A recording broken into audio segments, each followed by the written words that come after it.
Almost every mistake I've ever made in my life is because I was in a hurry. Madison Cawthorn. Madison Cawthorn. Madison Cawthorn. And Madison Cawthorn. I'm Madison Cawthorn.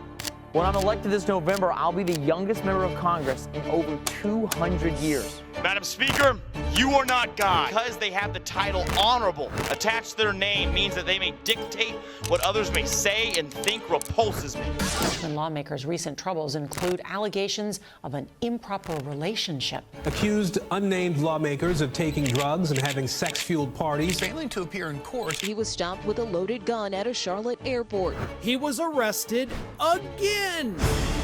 And the great part about the last batch of attacks is that I was victorious in spite of it. I've never folded in Washington, and I never will. America is weak. Her sons are sickly and her daughters are decrepit. People can say whatever they want about me. I've seen what these people cheer for. They're losing nothing to me. They do not want you to be heard. There is a significant portion of our party. They have no backbone. Welcome to After the Call, man. Well, it's an honor, my friend. Yeah, I appreciate it very much, Josh. Yeah. Thanks. Absolutely. So let's, if you would, take me through your decision to be in Florida. Yes. Well, you know, I would say that I moved to Florida really to get away from politics. Okay. So, you know, I had a great life in Western North Carolina, but then after my accident, being in a wheelchair, most of what makes Western North Carolina great is the mountains, the streams, fishing. Trout fishing in the streams is the best, but really can't do it if you can't walk. And, you know, people will say that you can, but growing up and having done it and then having to go and try and do it in a wheelchair now, it's like eating tofu instead of steak. You know, it's just not the same thing. And so, you know, but my big draw there was especially my family and all that stuff. And so then after I finished Congress in Western North Carolina, I then just wanted to get away from politics. And I've been to all 50 states. Florida's always my favorite, especially Southwest Florida. Yeah. Remember I came down here to speak for Byron Donalds. And I remember the first time he ever invited me down, he was like, man, I'd love for you to come talk. It'd be great. This guy, one of my big supporters, wants you to come. I was like, oh yeah, I'd be interested. And so he was right when I'm getting on the flight. I said, hey, what's the crowd we're expecting? He's like, oh, it's at a grocery store. And I was like, man, Byron, you know, not trying to be arrogant here. I got to fly like 7 hours to speak at a grocery store. And we were at another state at the time. And then he laughed. He's like, dude, I promise, if you're disappointed in this grocery store, you never have to talk to me again. He said, you're going to love it. So we came down. I ended up being seat to table, which is not a normal grocery store. No, so it was right at the height of COVID. And it was a packed house. It was really great. But then really just, you know, getting to go out and being on a jet ski, you know, jet skiing and scuba diving, anything like that, you know, I don't feel paralyzed at all. So then after I got done with Congress, you know, I talked to my family, like, yeah, it was a $60 flight right into Punta Gorda. You know, we can be there in no time. Don't worry about it. You know, we'll come down and visit. And so anyways, decided to move down here and just loved it. It's the best people in the world. About 2 or 3 weeks after I moved into my house, though, we got hit by Hurricane Ian. And I was in Cape Coral, so, you know, the eye went right over our house. It was a wild time. But, you know, that's when because I fall into love with the place of Southwest Florida. But that's when I fell in love with the people of Southwest Florida. I always say I got baptized as a Floridian that day. You know, I think if you haven't been through a big hurricane, you know, you don't really understand what makes this place so special. But seeing how everyone came together, wanted to help, wanted each other out, that's a big reason I came. Yeah. That's a big reason I love it. Yeah. You see the best in the middle of the worst. So. That's right. Yeah, it's good. So the exit from North Carolina, did it feel abrupt? Did it feel, I mean, because, you know, you jump in and all of a sudden it is a fast moving deal. You're 25. Yep. Youngest Congress member, just at it. I look at that and I'm going, I don't know how I would handle being 25 and having the sets of eyes on you and everything that you'd be in the middle of. And so a lot happens in that time. And so talk me through just the abruptness of that end for you, what that looked like for you and how you process that. You know, I'll tell you, obviously, when we first got elected, you know, there was once Mark Meadows, he was my former boss. He was the congressman ahead of me. I worked for him after I got out of the hospital. But before that, when I was in high school, he was my debate coach. So I've known Mark Meadows for a long time. Great guy, really great man. But when he decided to go be Donald Trump's chief of staff, there were only 2 days left to file to run for office. So it had to be a split-second decision. So I prayed about it, you know, called a few people, made the decision. And then I was speaking in San Diego at the time. And so we just patchworked together some flights, made it to Raleigh right at the last second to be able to sign up for run. And so making the decision to run for office was abrupt. And then getting into office, you know, we won it with historic numbers. You know, we had more first-time voters than I think anyone in North Carolina has ever had. We had historic fundraising numbers. And, I didn't go to Washington, D.C. to make friends. I was there to try and say, hey, the people of Western North Carolina really don't like you guys, and I'm here to represent them, so I really don't like you guys. And so, we created a lot of friends. We were able to pass, more legislation than any other freshman member of Congress. We also introduced more legislation than anyone in Congress that year, those 2 years. And then, but I didn't really appreciate the way the direction that my party was going. And they came out with, their version of a contract with America, like Newt Gingrich did. And it just didn't align with my values, the values I was raised with, or what I think the people gave us a mandate to do when we were in Congress. And so I came up with my own version of it, and it was just very red meat saying, hey, America's for Americans. We're going to make our country strong. And, we are a battleship. We can send out, we're like an aircraft carrier. We can send out things to help people all over the world if we want to, especially our missionaries, things like that. But we're not trying to bring those problems into our country. It's very similar to, what they say on airplanes. Well, we're going to fix our own mask before we start helping other people's with theirs. And so that was really my main mission there. So when we came out with that, very, very different set of ideals that people were starting to rally behind, leadership didn't like that at all. And so they were looking for a pretext to be able to attack me. Once they got what they thought was a pretext to attack me, they sent everything at us. But I'm from, the mountains, just Appalachia. And there was a very blue city in the middle of my district, but I really didn't touch that. My district went all around it. So it was just good old mountain people that I'd known for 7 generations. And anyways, after they had launched every attack they could, over $100 million or over $30 million at this point of just earned advertising of attack ads, negative media, nonstop, we were still leading the polls by over 11%. And so then they shifted gears and they decided to start buying up, people inside of the state house. And so then they literally gerrymandered and redrew my district, which is against our state constitution, in the middle of a decade. Okay, help me with that. Yeah. I'm learning. Absolutely. Not major political at this point, but I'm learning. So, which is why you're so happy. That makes sense.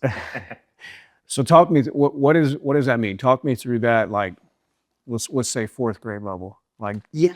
Read whatever you said with your district. What did they do? Yeah. So there are at all times 435 members of Congress. And so essentially now some states have below the bare minimum number of population to account for one of these. And so some of the districts get kind of wonky in their numbers. But for the overwhelming majority of congressional seats, it is basically 435 divided by the total number of citizens inside of our country. That's the way how it's supposed to work. And so at the point I was in Congress, it was about 730,000 was the average number of citizens that would be inside of a congressional district.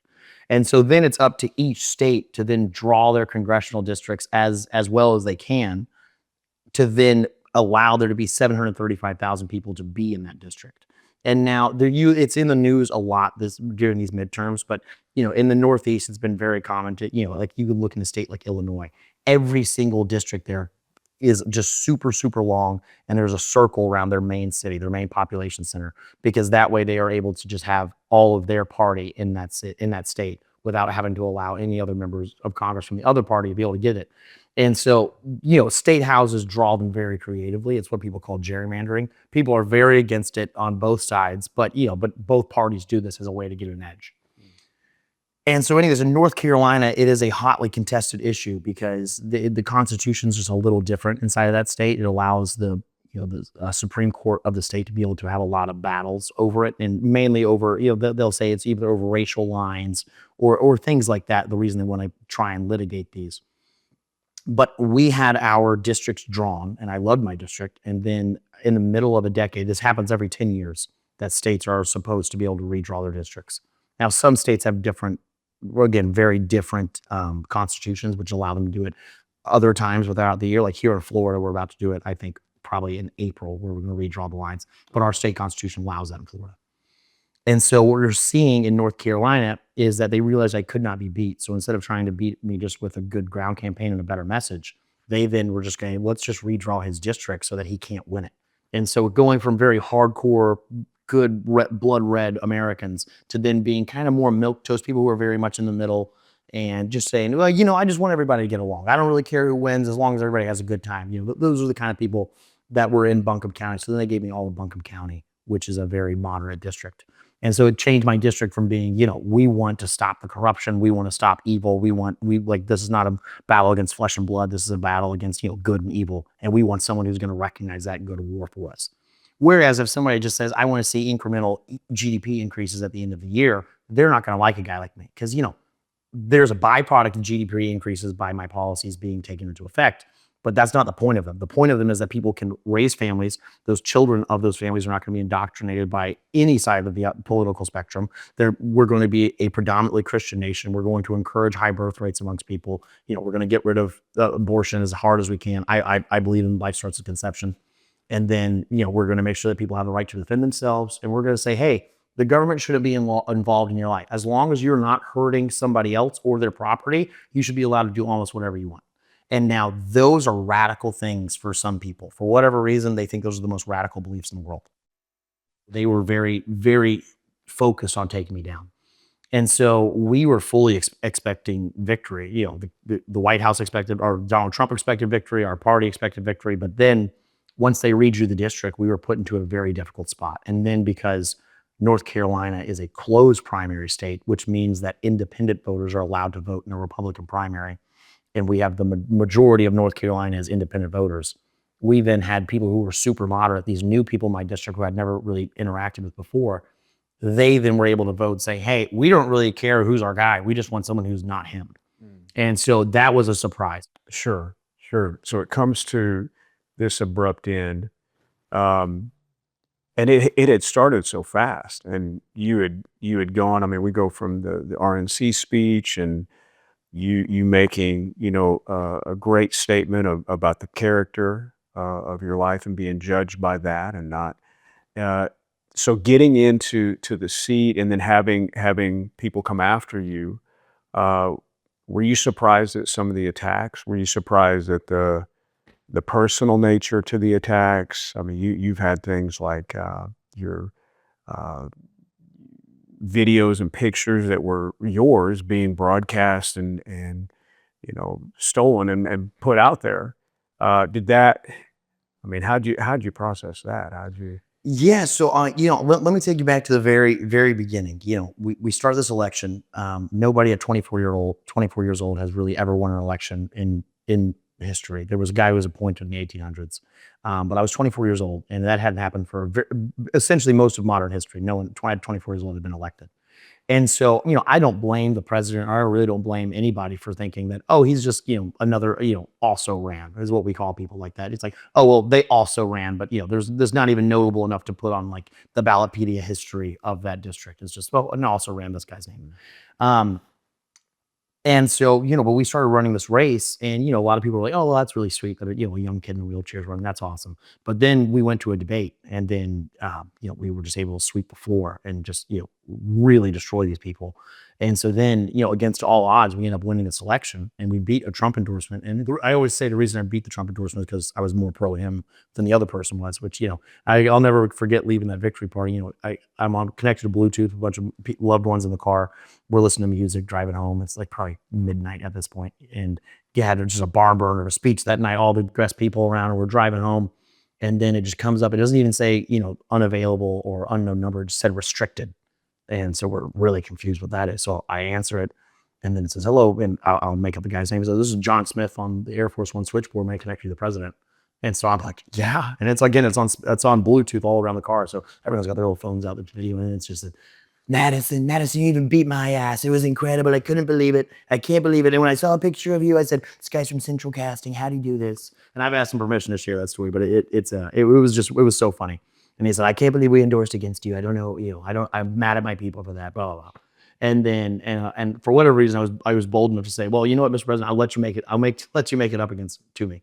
And so then he invites us to the White House, me and my entire family. And so I go up, I've got most of my key staffers in my family that went with me, and some of my little nieces, which was great for them. And then we meet the president, we have a great time, go through the Oval Office, and then, ask my family to leave, have them alone with me. So then we talk for a while. And then I go back and stay in a hotel, and then somebody knocks on my door about 2 a.m. and they said, hey, a couple people from the administration would like to speak to you. Do you have a second? And I'm like, gosh, and I think I had a taser packed in my bag, and I'm like, oh my gosh, I didn't know these were illegal in DC. I was like, maybe I'm about to get arrested. I don't know what's going on, but I was like, I mean, there's no getting away from this. So I was like, sure, I'll go out. And so anyways, go down to the thing, and then it's just, it's some very key people inside of the administration. And so we go, like, order some hors d'oeuvres, and we're sitting there just having a really great conversation. And they, someone pulled out a phone, and they say, hey, if you had 3 minutes to talk to the entire nation, what would you say? Go.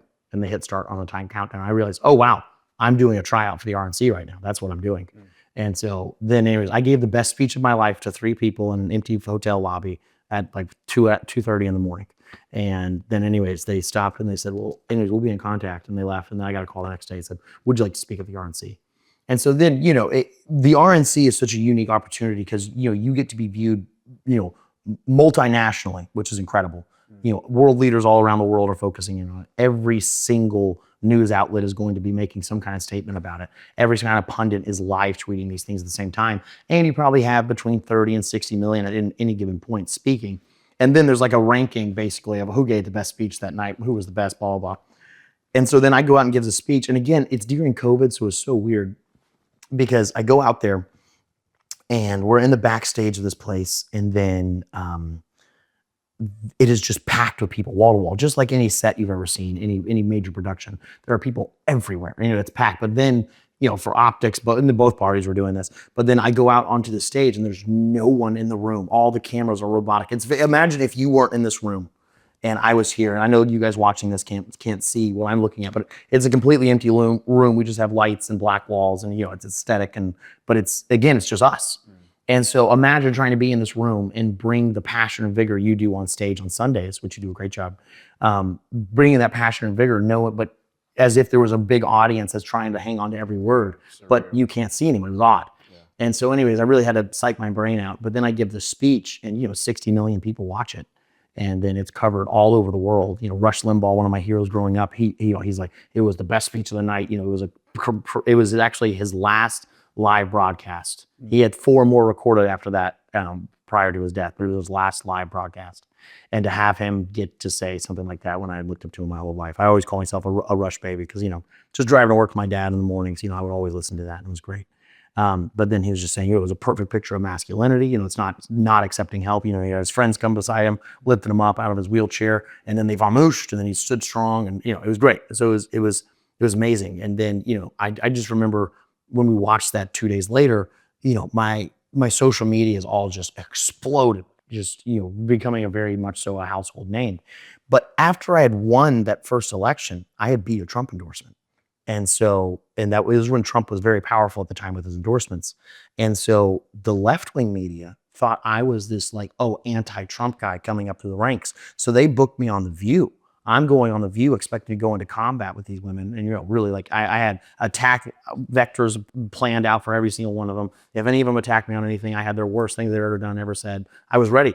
But then they're just sitting there like praising me the whole time. And then, when they realized the reason I was more far right than they could ever imagine, they instantly were like, well, we got to go to break. And so I became the darling of both sides of the media because the right-wing media, they were very excited. There was this young person who could, deliver a message in a precise and candid method that then could bring in young people and people who don't normally vote, interact with their policy, with their news pages, news websites, whatever they are. Yeah. But then also the left-wing media was trying to take a victory lap saying that, we beat Donald Trump.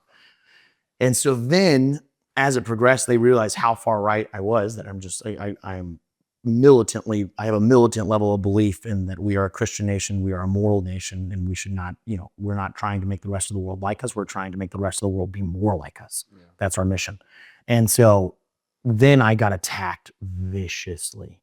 And if anyone's never been the subject of a coordinated attack from national news syndicates, it's very difficult to understand because the first article comes out, bam. And again, this is right at the height of COVID 2020. So you know how there's a lot of people who are very wary of what people say in the news these days.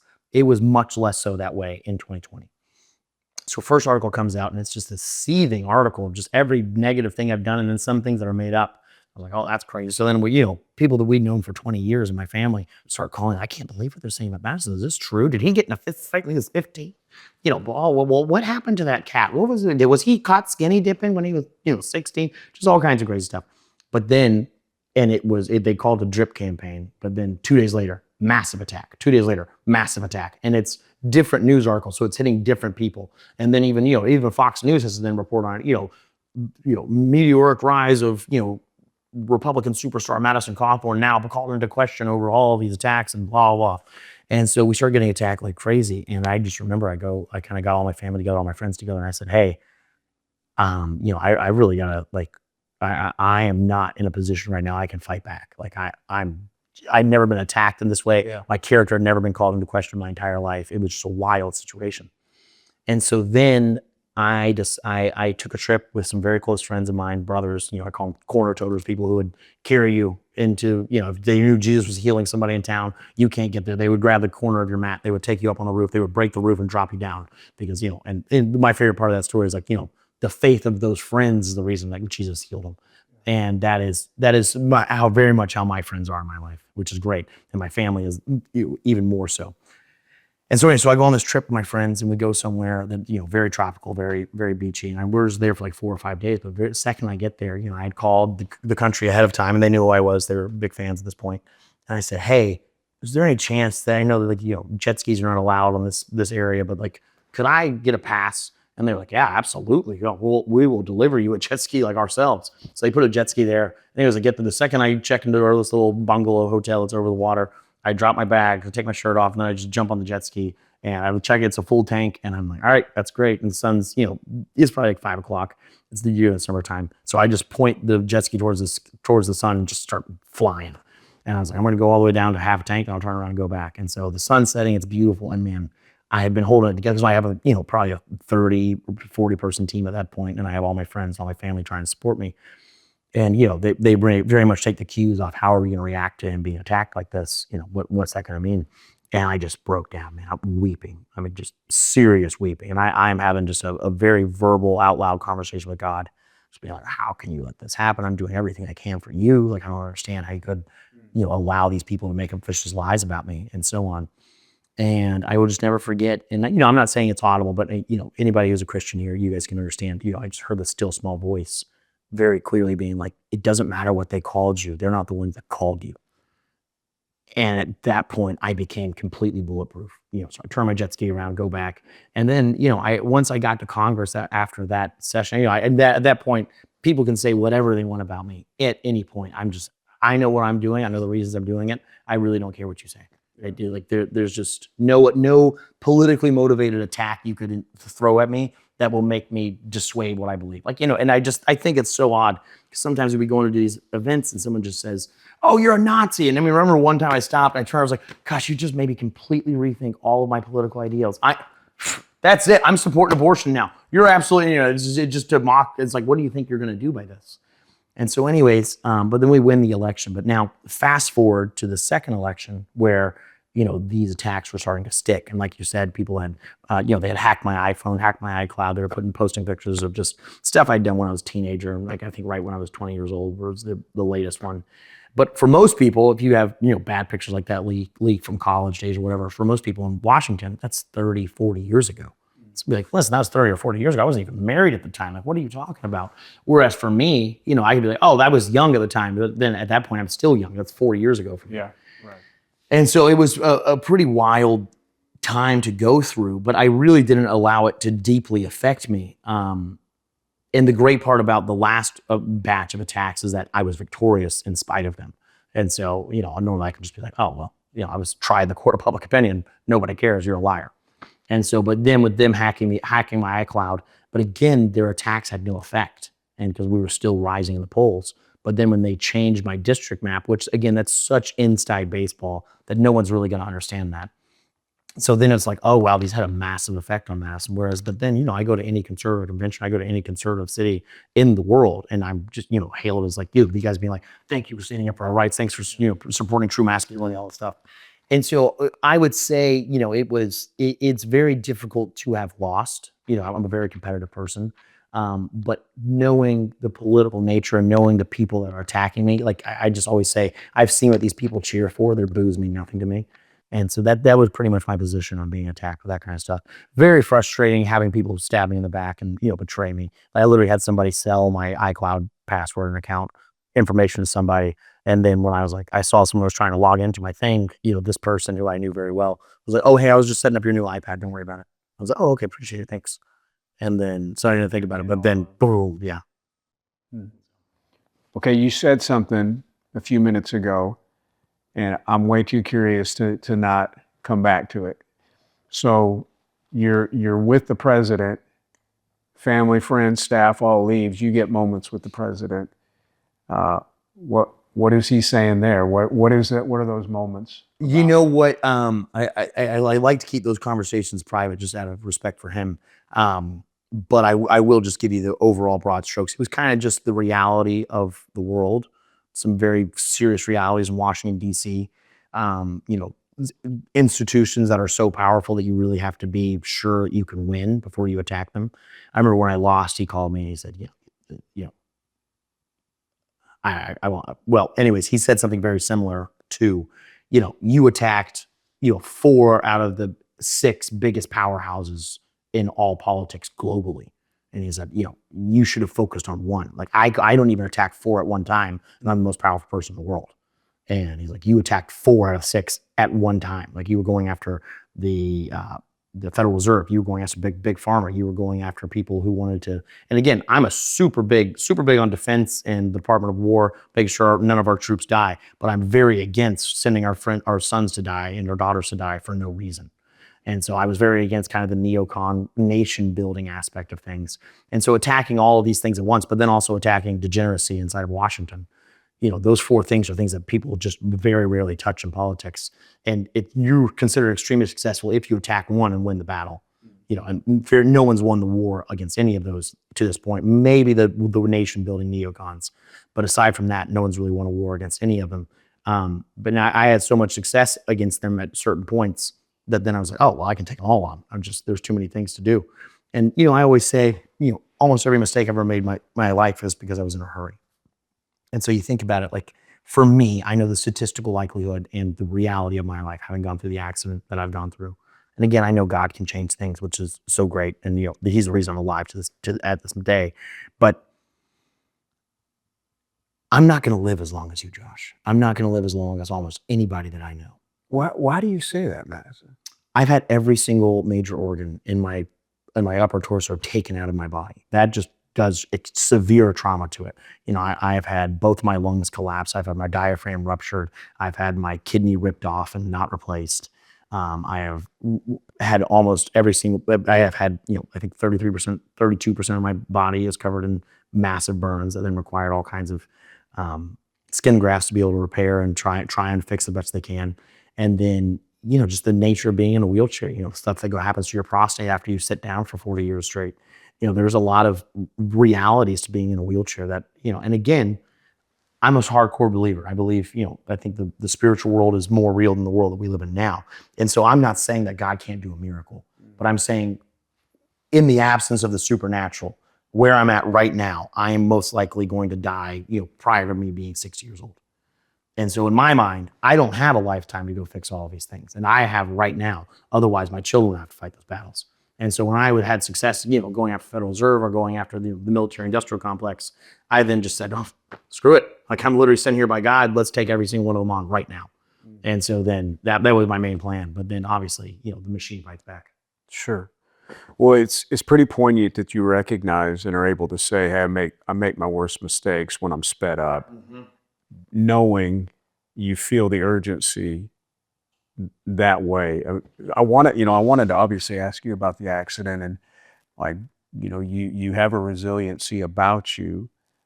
Coming through the accident, I know you've said, obviously there were very, very low times and wrestling with that. Was there an element of this that you wrestled with God going, hey, what happened? Like, how does this happen to me? I had a plan. I could see the future in front of me. This was not part of the plan. Like, what was that?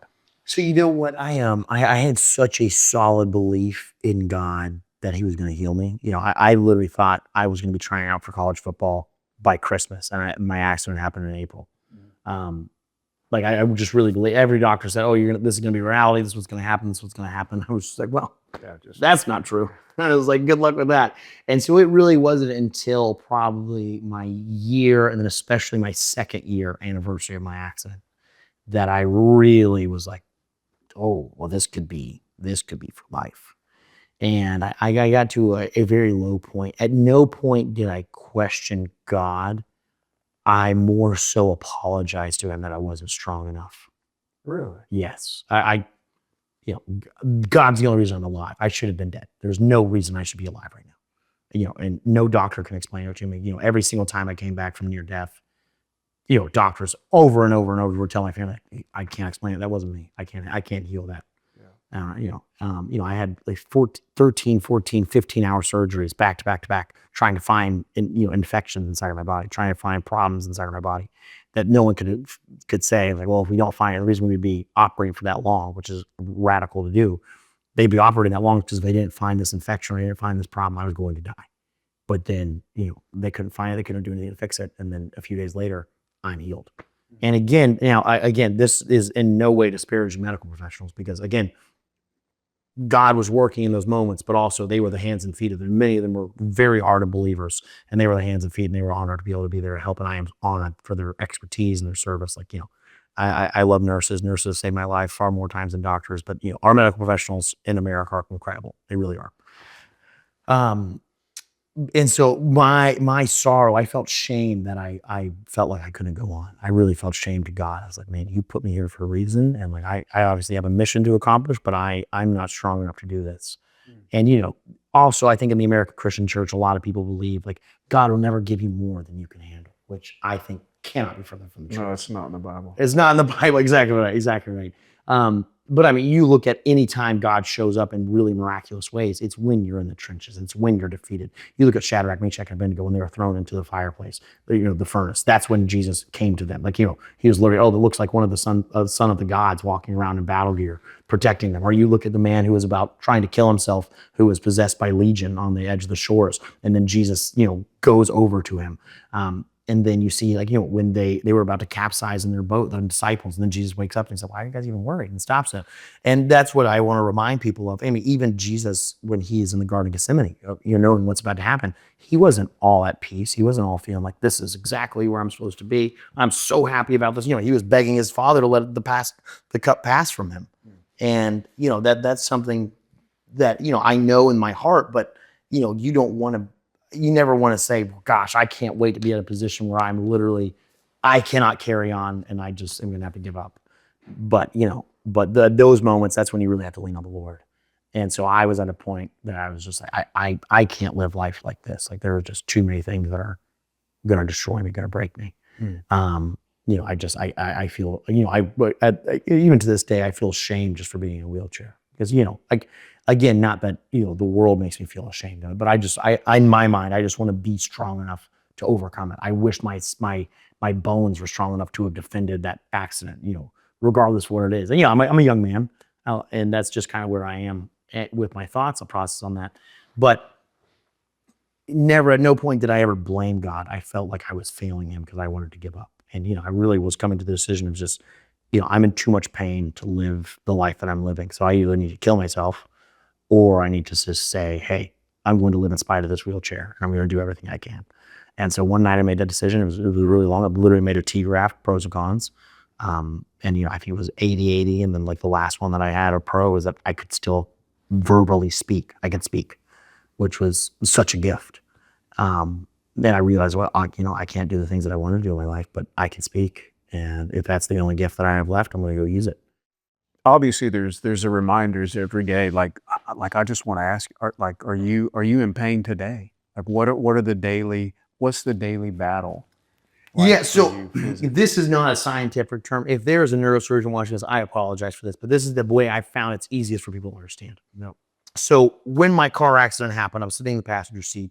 The front right corner of the car, the passenger side, had made impact.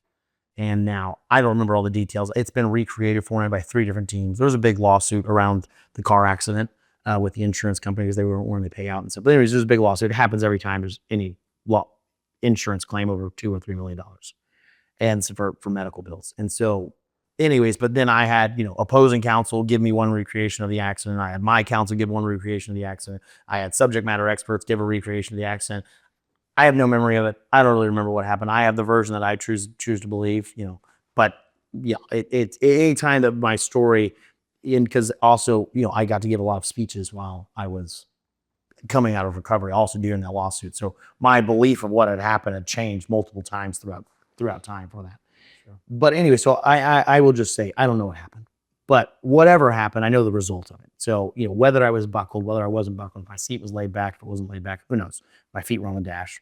I have no idea. But what happened, we made impact. Without a doubt, that impact is what broke my spine. So then I had a burst fracture in my T12 vertebrae. Now, they didn't sever my spinal cord. So if you look, I actually can straighten this right leg out. But that's one of the only things I can do below my waist. Because it's not severed, there are connections that are trying to figure their way out. But also, conversely, my feet, my legs, all of these things, like you not consciously because you can feel all the time, but if you think about it, you can feel, your Vans that you're wearing right now. You can feel the ground under them. You can feel, if I was to hit the ground real hard, a vibration. You're constantly getting a feedback loop from your whole body. And so my legs try and send that feedback loop, but because the car had continued to rush forward, exposed the fuel line, the car had lit on fire. And so I was being burned alive while I was already past unconscious.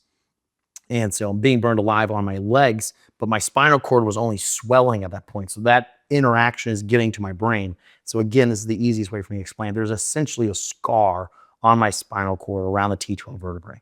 And so whenever that information tries to get to my head of just what's going on, essentially that little scar right there says, oh, hey, you're on fire.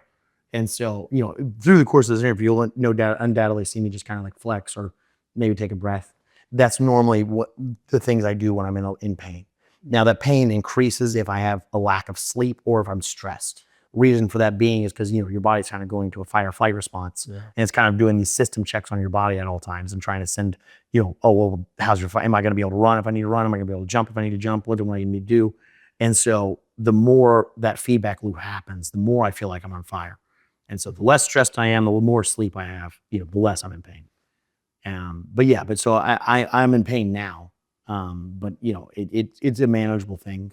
And, it's almost like, I always tell people who are like, well, I shouldn't complain to you. I'm like, well, the worst pain you've ever been through is the worst pain you've ever been through. But, if you've been hit with a bat, if you get hit with a bat for the very first time in your arm, it's really going to freaking hurt. But if you get hit with a bat every single day, multiple times in your arm, you're eventually going to build up a kind of a resilience to it. And so although the pain was really, really bad in the beginning, it's somewhat manageable at this point, not because it's less, it's just because I've grown accustomed to it. Sure. Yeah. Sure. But it's part of that daily reminder for that battle that you were talking about of trying not to be sped up, but living, feeling like you're on a clock there. Yeah. And, I would say probably the hardest part of being in a wheelchair is mornings, because without fail, every morning I wake up, I do not remember I'm paralyzed. I will always just try and, roll out of bed, jump up, and then I all of a sudden like, why do my legs not move? And, this happens within a couple seconds that I just literally have to say, I'm paralyzed. And so why that hasn't clicked in my subconscious yet that I'm paralyzed, I have no idea. But I still dream. I've never dreamed of myself in a wheelchair. I always dream I can walk, all these things. But that having to come to that realization every single morning is just very difficult. And so then sometimes it makes me angry. And I'm like, well, I'm going to go just accomplish everything I can today. And sometimes that puts me in a hurry and then I make mistakes. Did you go through counseling in the hospital and out of the hospital? You know what? So I have a weird relationship with counseling. I obviously there were counselors in the hospital that did absolutely no good for me whatsoever. Wow. They're just solutions and the way they talk. It didn't speak to me personally. But I do believe when people go through really traumatic things, they need to have someone they can talk to that can be able to communicate to them. Yeah. And I think if your counselor isn't reaching you, then the counselor is not really the person for you. And so, I didn't find any benefit in counseling until I returned home. And then I went to Biltmore Church in Western North Carolina, and my pastor recommended this guy. He's just a real guy's guy.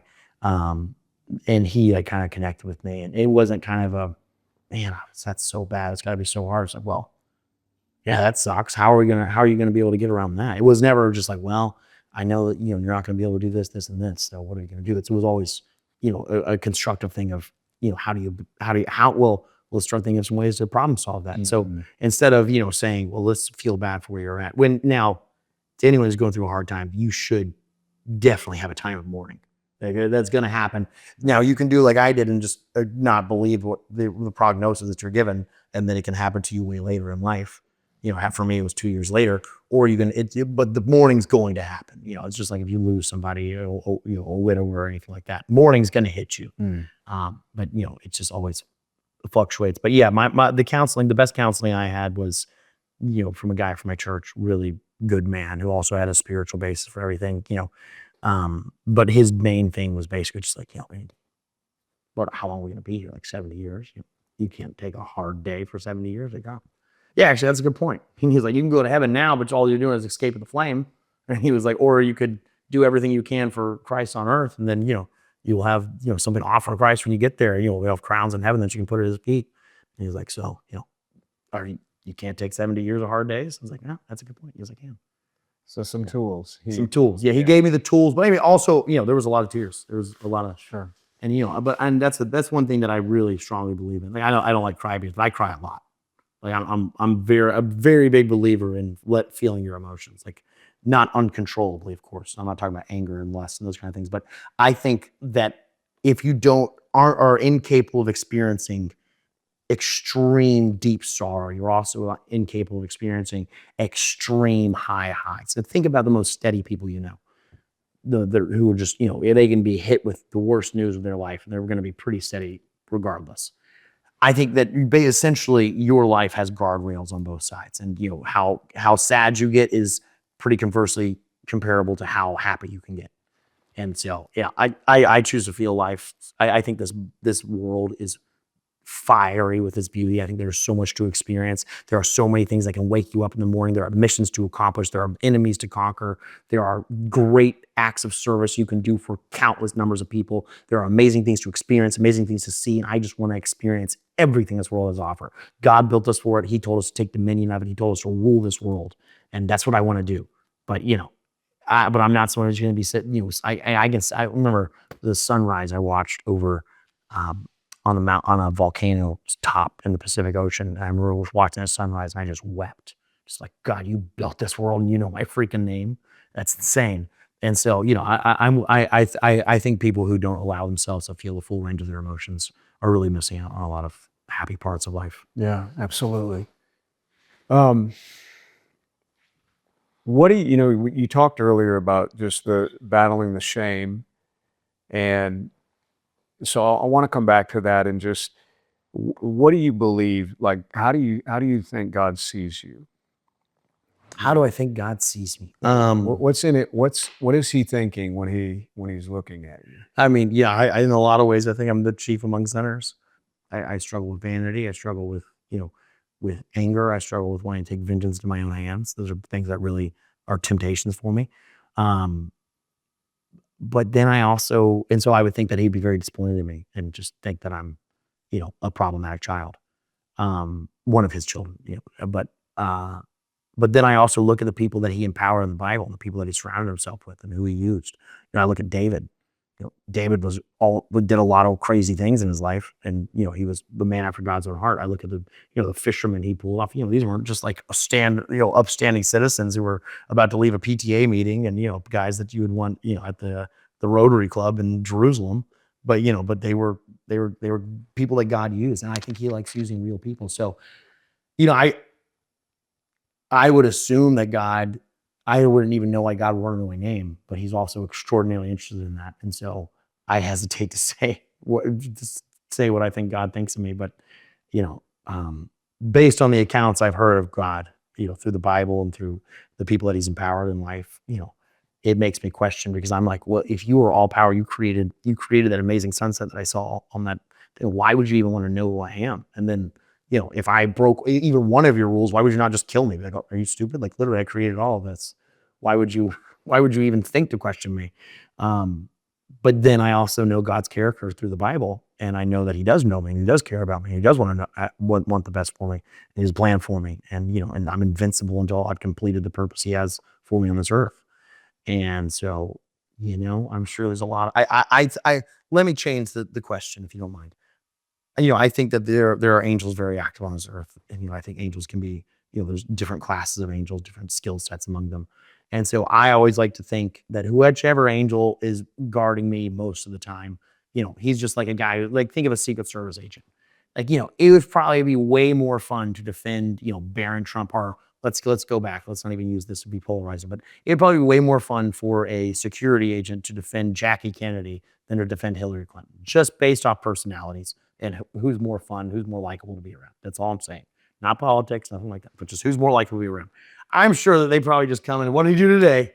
They're like, what's Madison up to today? Oh, there we go. Yeah, well, he took something really personally. He wants to take vengeance in his own hands. And then, but, and again, I know that probably sounds weird for people listening. Like, why do you talk about vengeance so much? But obviously, politics is a contact sport. People die over it. People are destroyed over it. Lives are ruined.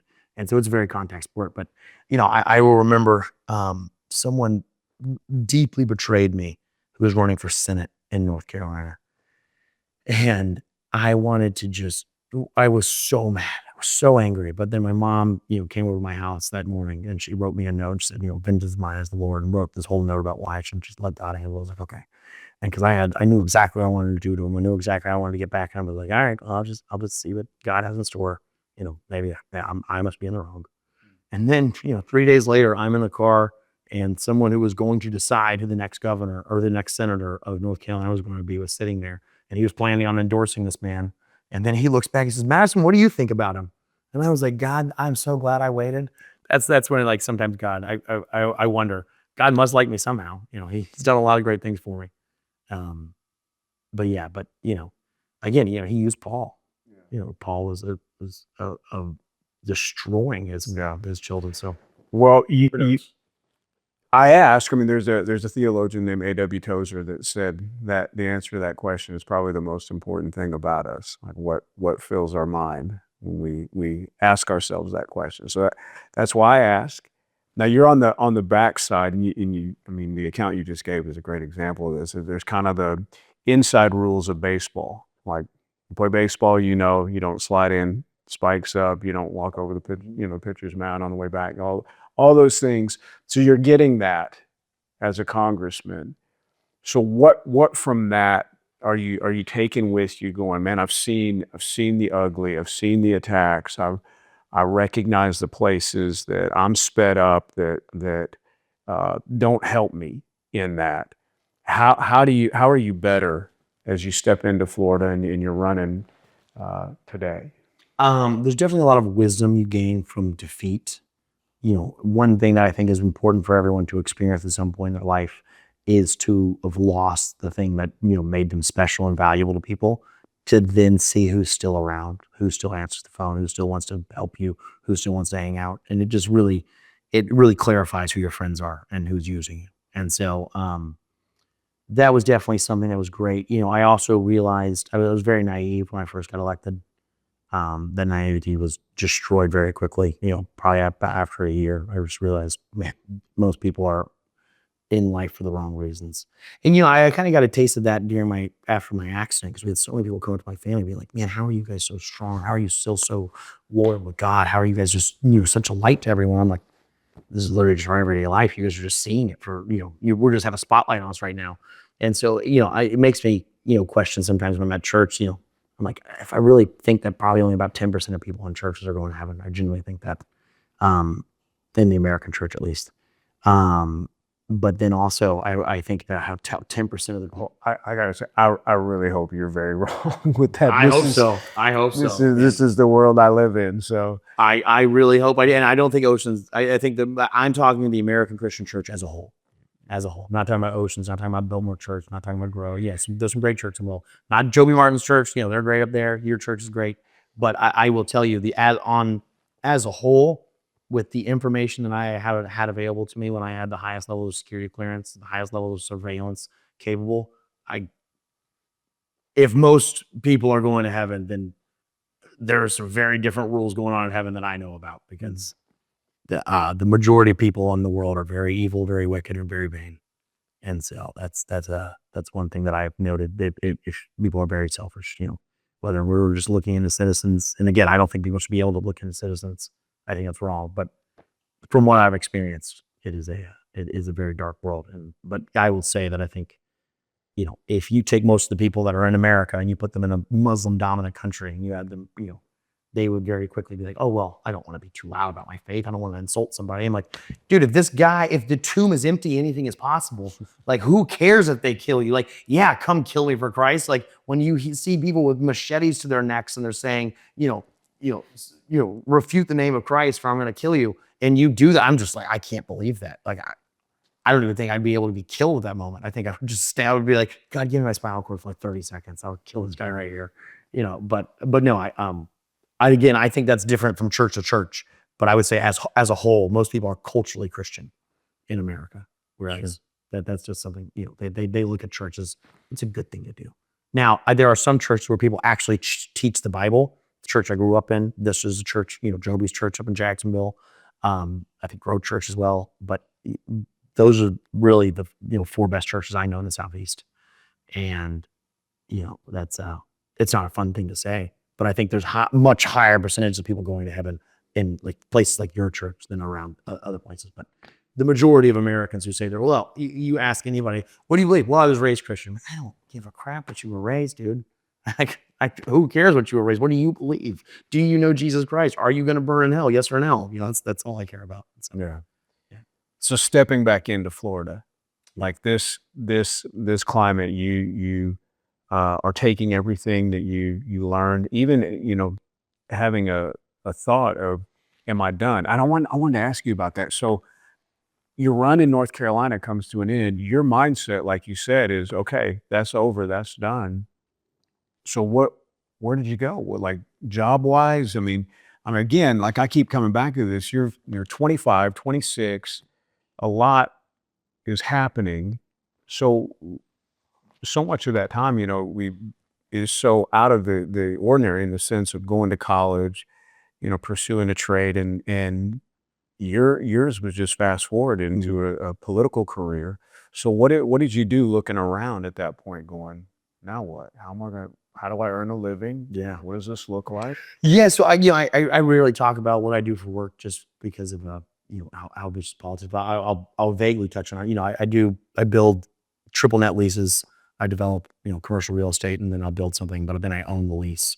And so then, I do that only in red states just because I like the taxes more. It's easier to get things done to serve the community. So I do work in commercial real estate. Residential real estate scares me to death because, I don't know what someone's intentions are when they're trying to buy a house. Like, what is your end goal? What do you want out of this house? It changes from person to person. But if you're a business, you want to make money and you want to employ people, I can give you that. I can give you a place with lots of cars in front of you. I can build this plane for a reasonable price, and then I can lease it to you for you to be able to pay me every month, and then it's triple net, you handle it. Aside from that, I'm involved in some mining projects in South America. I'm really, really focused on just making America a stronger place. So we were very early in the AI with sentiment analysis for defense and for contracting for private military uses, that kind of things. And then we defend hard assets around the world. So those are the things we do. So I'm assuming, stepping back into the race, you have to have that financial freedom. Yes. To be able to. That's an unfortunate thing about American politics is that, you have to be very well supported.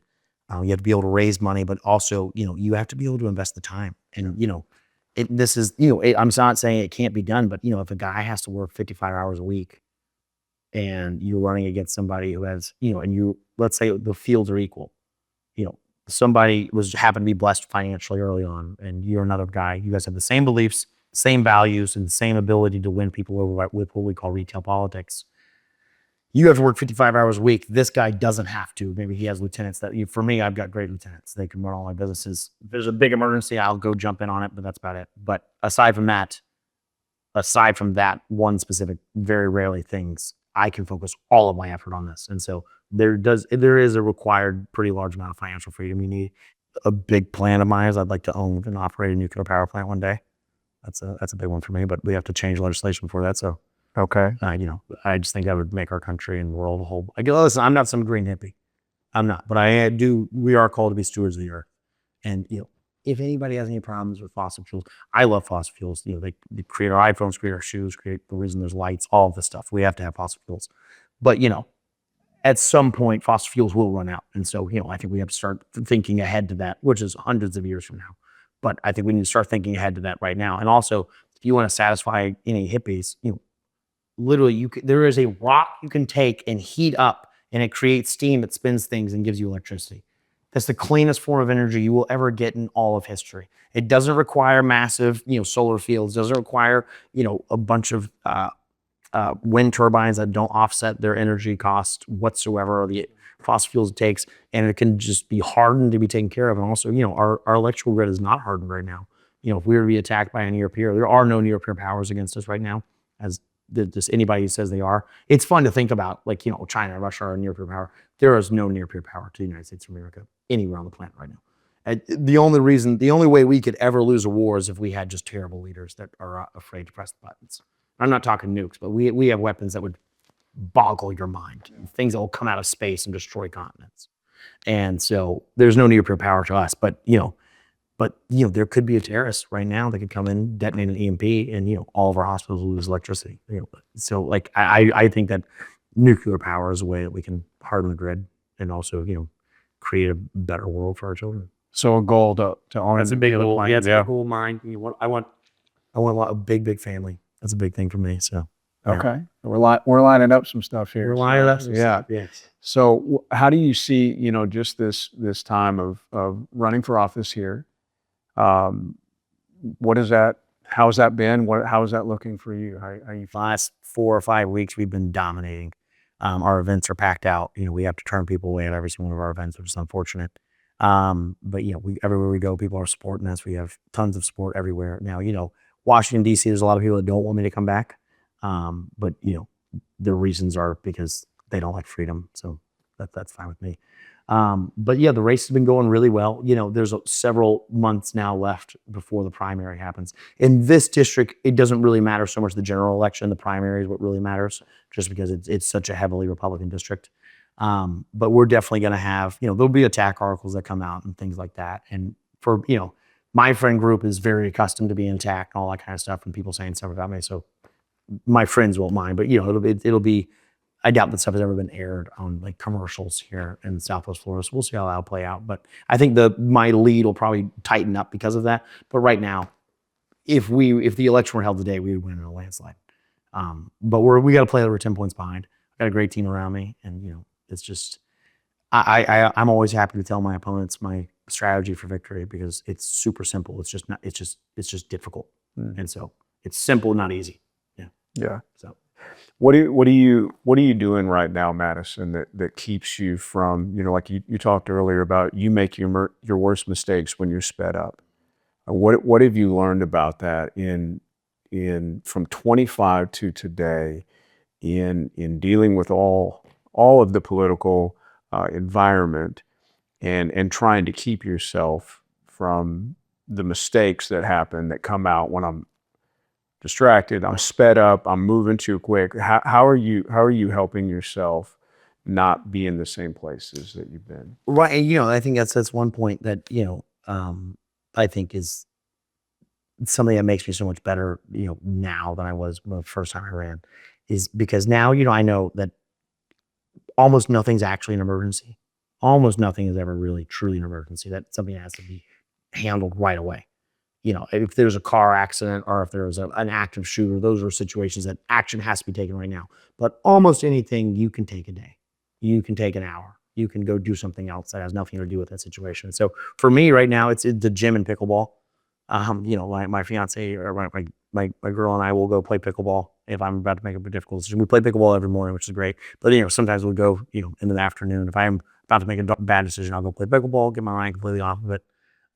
And just focused, because pickleball is great because you're so focused on this little instant motions, and so you can't really have time to think about anything else.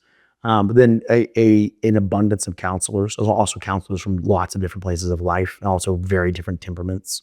I always get advice from a woman I respect. Always get advice from a business guy. Always get advice from an innovator guy. Always get advice from like a tactician. Always get advice from a strategist. Getting advice from them is great, but then also the advice takes time for you to get it, because not everyone's going to be able to answer the phone in 2 seconds. And then, yeah, just taking time, praying, spending time, it's just, I was very much so a bull in a china shop last time. But this time I kind of understand more of where the levers are, and that, it's, being the most aggressive doesn't always, although it gives you victory often, it doesn't always, it's not always the most tactful thing. Like, you might win that battle, but you'll lose the war because of it.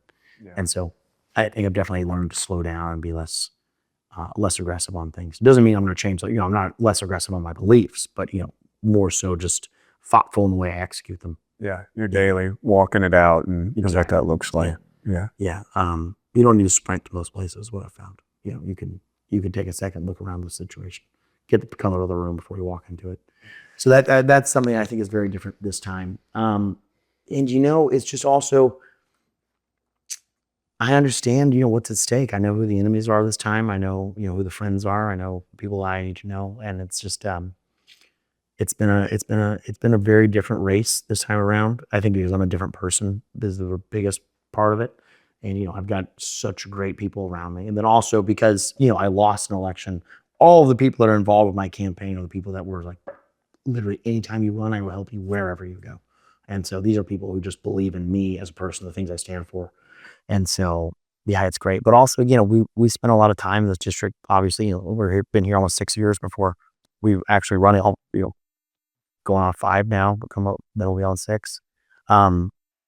It's been such a great time to get to know the entire district, know all the players. Because last time I ran, I honestly didn't even know what a governor did. That wasn't even a part of my psyche. Like, I knew the governor was involved with state laws, but I didn't really care that much about state laws. I was running for a federal position. But now I know every system. I know what a county commissioner does. I know what a comptroller does. I know what every single position does. And so, before I'd be like, well, we're going to go out and do this. Now I know exactly what we can do. And if I can't do it from my office, I know how we can still get it done, by using influence and soft power and leverage. And so that's been it's been a really exciting thing to be just such a subject matter expert on the entire subject of politics all around. So that's changed my way I'm approaching this election a lot. Yeah, but but I don't want people to think of me just being like, I'm gaining a lot of wisdom, and I won't make mistakes. That's not saying that I haven't made mistakes. The way I've learned a lot of my lessons is that I've made a lot of mistakes. Just recently I got arrested. It was the first time I've ever been arrested. People say I've been arrested a bajillion times, but I've only been arrested one time. I don't know where they're getting all this stuff, but I missed a court date. We had it on the schedule for another day, and then all of a sudden, next thing I know, someone's knocked on my door. Now, was there some politics involved with it? I do know the back end of that, because normally, you miss a court date, they'll just say, oh, hey, there's a bench warrant out for you. You need to turn yourself there. We're going to come arrest you. That's normally how it goes. But, within 30 minutes, I had cops at my door. Now, I know the reason of that because, one of the guys who's running the election for one of my opponents was involved in getting that judge elected. So it's a whole thing. But either way, I messed up. I wasn't at court when I was supposed to be. And so, it's not to gloss over those things. I've gotten speeding tickets before in my life. I took a gun into an airport. Shout out to TSA. You guys are great. But I'll never forget that. I had an event in Charlotte, and I ended up spending the night there. And I texted one of my guys, like, hey, can you bring my DC bag? I'm going to fly straight from here. And so they drove it over to me. And then I left it on outside, and I went down to the front desk, grabbed it, went to the airport. And, if I wasn't in a hurry, I would have had time to open the bag and just make sure it was the right bag. But it was my district bag. They're both the same looking suit backpacks. And so then I walked into the line. I'm sitting there. I'm just cutting up with the TSA guys because I knew all of them. And this guy sitting there, he's like, Congressman, there's a loaded firearm in your bag. He's like, what do you want me to do about this? And I was like, is it like, but what do you mean? And he was like it is through the thing, like 3 people know. And I was like, well, if you make it go away, it's going to be way worse. I was like, that person's taking a picture of me right now. And he was like, okay. He's like, that makes my job a lot easier. He's like, I'm really sorry, sir. He's like, you just pick it up when you come back. I was like, okay, that means a lot. And so they took it, but then, that turned into a massive news story. And it's just, life is so different when you're under such a microscope. Anything that you do is just so scrutinized. I was headed to a Trump event over Alligator Alley one time, and I got in a car accident there. And, I was, again, I was headed there, but I had a Democrat tail on me. Very common thing for people to do. But because of that, I called one of my buddies from this church to come pick me up, and he did. And he was like, well, thank God it was on Alligator Alley. No one really will know what happened. And I was like, oh, dude, this will be on the news for off the alley. He was like, no way. Hey, sure enough, as like the second we're leaving Alligator Alley, we're still in Collier County, just just every single article in the world popped up about it. And he's like, dude, I do not want your life. And I was like, it's all right. It comes with its perks too. So yeah, but you see it as that sped up right place. Yeah, and again, it was one just, going from somebody who, lived a very normal life, lower middle class life, to then being a household name, especially for anybody that's involved in politics. I'm not saying my name ID nationally is like 80%, but nationally it's probably 33% right now, probably 40 up at the height of my career. And so, that's a lot of people who know who you are. And a lot of people, you can't go anywhere without having someone take a picture of you and be like, why is Madison here? There's a thing called Political Playbook. There'll always be updates of live locations of every notable person in the country put on there.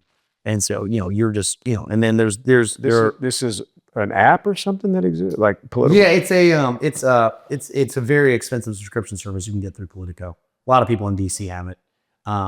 But yes, Political. Where politicians are just tracked every. Politicians, billionaires, very influential people, anybody like of note, like Kyle Rittenhouse, I'm sure was on it all the time after, what happened with him, just stuff like that. I'm sure that Magione guy shot the healthcare CEO.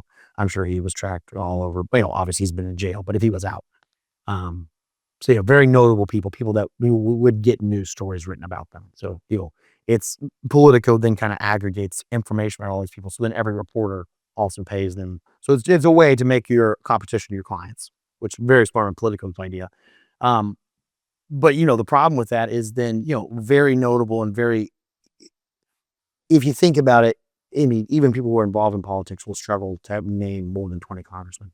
But about 80% of your congressmen do not matter whatsoever. They are going to vote with whatever their party decides, no matter what. About 20% of congressmen actually dictate which way, things are going to go. And you might be outside of the leadership of your party. You're kind of trying to pull them more over to your side. And so they're trying to appease you while also appeasing, the masses. And so there's really probably only about 20% of congressmen that are actually matter. Their votes all count the same, but most of them will not. They'll just vote with whatever their whip tells them to do. And so I would say most of those people matter. But the people that are effective and can get legislation passed, they can be sitting there and be like, this is the coolest part about being a congressman in the world. It is bar none the coolest part in the world. Anywhere you go, almost anywhere in the world, but especially anywhere in the country, if you see something you do not like, you can do something about it. There is an action you can do to make a difference in that situation. You might not be able to fix it. You might not succeed, but you can do something. Like I saw someone who was about having to shut down a pizza business because he had PPP problems with, with the federal government not sending a loan. 2 days, he has $1.6 million delivered to his bank account. It's like, oh, that's wrong. You serve great pizza. I'm sorry that there's bureaucratic red tape. I can cut through that in 2 seconds for you. Or I can be like, that should be against the law. People shouldn't be allowed to do that to each other. Like we're gonna make this covered by, and so that's the cool part about it. But if you are effective, there are organizations that will be funded by people with very deep pockets, and then extraordinarily competent people will be paid hundreds of thousands of dollars a year to make your life more difficult. And so then the Political Playbook says like, oh, this guy is in, Austin, Texas. They're going to type in every keyword that could define you into every search app, every police report, everything about what happened in Austin, Texas. So if there's even the slightest of mistakes, you might be surrounded by just people you like. And that, it's like, there's live cameras you can get in almost every single city that you can just tap in and watch. And you put an AI thing on it, you can watch it. And now most people are like, well, no one has the time to do that. For people being paid $400,000 a year just to make my life more difficult. What would you not do for $400,000 a year? It's a pretty great job. All you have to do is just make a guy in a wheelchair's life more difficult. And so, it's a wild world to live in. But even with that being said, a lot of the mistakes I made were self-inflicted, things that I did that I could have avoided. And, many of them were blown out of proportion. Now, at any time anybody wants to say, well, this guy was accused of this, anybody can be accused of anything. Literally, Elon Musk came out for Donald Trump. The next day he was attacked for, insider trading. He was attacked for, sexual misconduct. He was attacked for this, attacked for this, attacked for this, attacked for this. And it just goes to show, it's like, dude, literally, if you are against a powerful organization, they will have negative articles about you. So accusations, I really could care less about anybody, but, getting arrested for missing a court date, that's on me. Getting a speeding ticket, that's on me. Now, do I think that that victimless crime should be illegal? Almost and certainly no.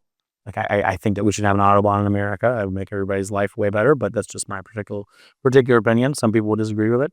I think victimless crimes were ridiculous, but it's still a law, and I should obey it. So, Well, the Autobahn, says the guy that's going fast here. Yeah. Let me tell you, man. I've never had a car accident. I have never made a mistake driving when I was driving fast. That's the only thing I'll say. It's because it requires your full attention. Right. All right. Madison, looking ahead, we talked about your desire to have a family, to get married. As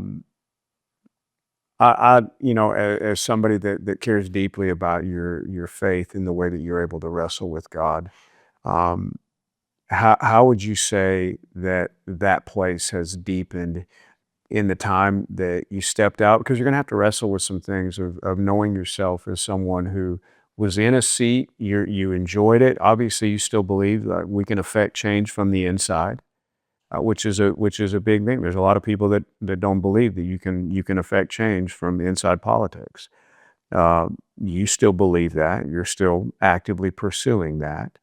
So in the time that you step out, you're wrestling with, do I even want to step back in? And now you're back in. How is your faith and the way that you know yourself as rooted in a person, rooted in Christ as a person of faith, how has that changed and deepened in that time? I mean, that's a great question. I would say I'm performing for an audience of one. That's what's really became center stage in my life. And it's that, if my conscience, my conscience did get seared kind of towards the beginning of politics because of just how evil and bad it was so quickly.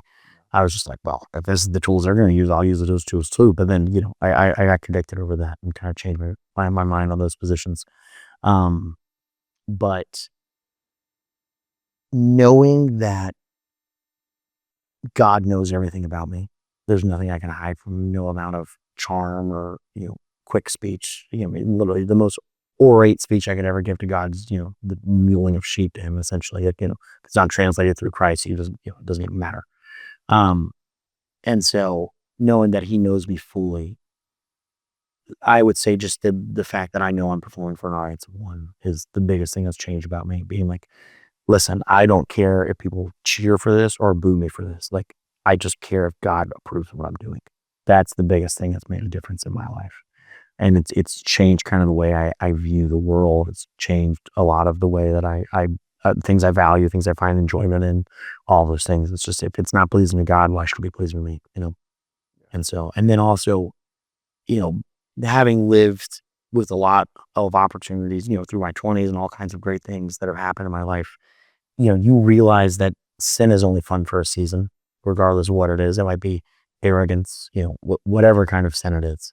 It might be gluttony, whatever. It's really fun to go out and order 3 entrees when you sit down to eat because you eat all of them. They all taste great. But when you get really fat, it's like, man, my temple is not honoring to God right now. It's not great. Living in drunkenness, getting drunk, often. That is, I don't think I think you should. I'm not against drinking. I think but I think being drunk is a sin in itself. And so, I think that's all. That's just really changed the way that I view things. And then also being significantly more kind. Being less Spartan about my beliefs, and and just being able to say, hey, you might not be where I'm at right now. Like, we can make it. I can help you understand where I'm coming from, that kind of thing. Now, if I'm dealing with someone who believes in evil, I think there's no middle ground on evil. Like, if you think that I shouldn't own a gun and I think I should own a gun, there's no middle ground on that. If I think abortion is murder and you think abortion is healthcare, there's no real middle ground for us to be able to find. And so, those are situations where it's like, it doesn't even matter. You can't reason for fool. But for the majority of life, that's not what most things are about. That's just national politics. But when I'm dealing with my own personal life, the majority of people agree on like 80% of things. It's just being kind and just being like, well, great, man. Almost nothing's, like I said, almost nothing's really truly an emergency. So there's no reason to rush. And then almost nothing's worth really getting super angry about. And so those are some things that have changed a lot in me since I've gone through politics. Yeah. Some good maturing as you're trying to do with the eyes of a bunch of people on you in the middle of that. As you look at marriage, I mean, that's something that, like, I look and I don't know if you'd attribute that to you know, a casualty of moving fast and being in the middle of, you know, married at 25 and it didn't last long and right there. And so it's just kind of all in that season. Like you said, you were trying to, you know, drink from a flood that was coming at you. Moving ahead from that, what have you learned as you look forward going, hey, this is the type of husband I want to be? Yeah. So, I mean, you know, one, I will say that, you know, the person I was married to, great person, you know, we had no prenup. She could have taken a lot of money from me. She had no desire to do anything like that. Couldn't take a penny from me. Super kind, super gracious, had my back in the media afterwards. Just, I have nothing but good things to say about that person. Wonderful. But, you know, the person that she got engaged to and then the person that she married, very different people. Because, you know, we got engaged and then not long later, all of a sudden I found out I'm going to be running for Congress. I remember I called her and I said, hey, what do you think if I run for Congress? She said, absolutely, yeah. If you think that's what we need to do, go ahead and just pray about it. I was like, okay, cool. So then run for Congress. I remember then the next time we were together, because we weren't married yet, so we didn't live together. And then, but when we got together, she said, walk me through exactly what Congress is. And I was like, oh, this isn't great. This isn't great. And you know, it wasn't because of difference in politics, but you know, she just wanted to be young and have a fun life. Whereas, you know, I was, you know, everything that she did was in, you know, would be plastered on the front pages of news and stuff. And that's just not the life she wanted to live. And so I don't believe in divorce, but I don't really blame her for her position on that. But, you know, for me, one thing that I often found was that, you know, you got to treat your life, you know, I think just treating your wife the way that Christ loved the church is the most important thing. And just, you know, being, you know, there's no reason to be harsh, no reason to be mean, just being kind. And those are the biggest things that I think I've learned is just that, you know, hey, there has to be time for your family. Like no matter how important what you're doing is, you know, you're the only husband, you'll be the only, when I have kids, you're the only father they have. Yeah. And so, although that, you know, it's like no one else can do what I'm doing out here, but also no one else can do what you do at home. And so those are some things that I think are very important, is just taking time for your family. Yeah. And that also keeps you grounded, I think, just in your career, your calling. You know, you need to have that thing that's just safe, that's away from everything. And so, yeah, and then, you know, just taking time, like, you know, I try once a week. Now, because of politics, I doesn't always get to be on a Sunday, but I try to take once a week, just there's a day where I'm like, you know, unless it is an emergency, and if it has to be such an emergency that you physically come get me, that, you know, you can't contact me, I'm not going to be on my phone, I don't want to watch the news, it's just, I'm spending time just, you know, doing things I enjoy. Yeah. Sabbath type of Sabbath day, yeah. Yeah, nice. So you see that, so your marriage almost like a casualty of running in politics. It's not what she signed up for, and so being able to move forward, knowing, hey, I can do this differently. Yeah, and I wasn't a perfect husband either. I mean, you know, I was harsh, I was mean. So that also I learned a lot from that. But it was because, you know, I was dealing with politics, and I wouldn't realize we were having a disagreement, that I wasn't in the middle of a debate. Yeah. And so I'm just trying to angle, you know, what attacks can I use, treating her just like I would treat, you know, like a political opponent in a debate. And so, but you know, it's not good. Go well. Not great. No, not great. No. Obviously it didn't work out well. Well, but man, I want to say thank you for taking time. As you're in the middle of this, I think my biggest prayer for you is what you've said throughout this time together. Is you're able to slow down, that you're not moving quick, that you're able to live from how God sees you. And I think if your tension is there, then there's going to be good things. That's great. So I appreciate it. Josh, I appreciate you very much, brother. It's great seeing you, my friend. You as well. Hey, thank you for staying with us all the way through this episode of After the Call.